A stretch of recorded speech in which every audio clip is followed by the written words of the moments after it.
Welcome, people. Wish it was under better terms, but here to report bad news. Don't shoot the messenger. This is a Jim Resonated Lee from ClimateViewer.com, and we have a emergency alert on the RSO EDIS. Okay, looks like it's been taken down already. Let's go ahead and pull that up here.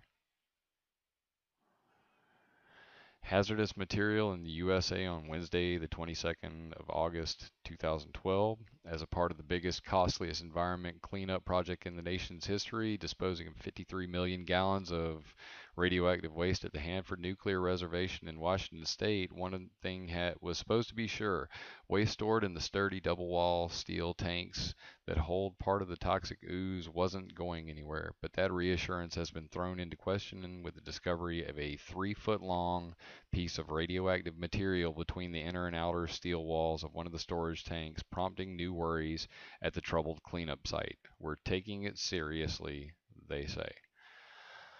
Yeah, they're taking it real seriously. Over the years, more than 1 million gallons of waste has leaked out of the 67 single wall tanks into the surrounding soil. The container in question, AY102, holds about 857,000 gallons of waste. And when they tried to move it previously, workers fell ill simply from inhaling the fumes. The leak itself is described as a mound 2 feet by 3 feet by 8 inches between two walls. They used a camera from a different angle and supposedly noticed it just recently. So let's hop over to climateviewer.com and see exactly what this looks like. I'm going to load up all the RF stuff first. That's going to be NEXRADS, VLF, and directed energy stuff. You may wonder why, but you'll know right after I get there. Lots of nuclear explosions, power plants, and the like. ClimateViewer.com. So coming down to Hanford, you're going to notice that this is the Hanford Nuclear Reservation, the whole thing. There is 2 main facilities, Hanford 200 East and 200 West. This information is from Wikimapia. Check it out. Wikimapia is an awesome source. I love it. And there's several decommissioned nuclear reactors, including the first full-size nuclear reactor in the world, and the first built at the Hanford site. Kind of redundant. Also at the Hanford nuclear site is an operational nuclear power plant, the Columbia Generating Station, as well as the LIGO Hanford nuclear site Laser Interferometer Gravitational Wave Observatory. And this is basically a laser beam fired down a very lengthy tunnel. And they look for minute vibrations in the laser to find gravitational waves. I imagine that it's here because it's probably powered by the nuclear power plant.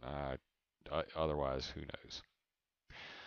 So these 2 facilities are the ones in question. They're run by the U.S. Ecology Inc. Low-Level Radioactive Waste Disposal Site and the Environmental Restoration Disposal Facility. One of these 2 is probably where our leak has occurred, or multiple leaks have occurred. If you zoom in, you can see that there are containers. They put these lids on top of the containers after they put the nuclear magic in those bottles. This nuclear waste never goes away, people. Millions of years it'll still be radioactive. We'll have to shoot it into the sun to get rid of it. But anyway, that's our alert for today, and just to remind everybody, things are not well at the Fukushima Daiichi plant. The waste is still growing. It used to be little. The problem has gotten much bigger. Do we really need all this nuclear Armageddon, doom, poison on our planet?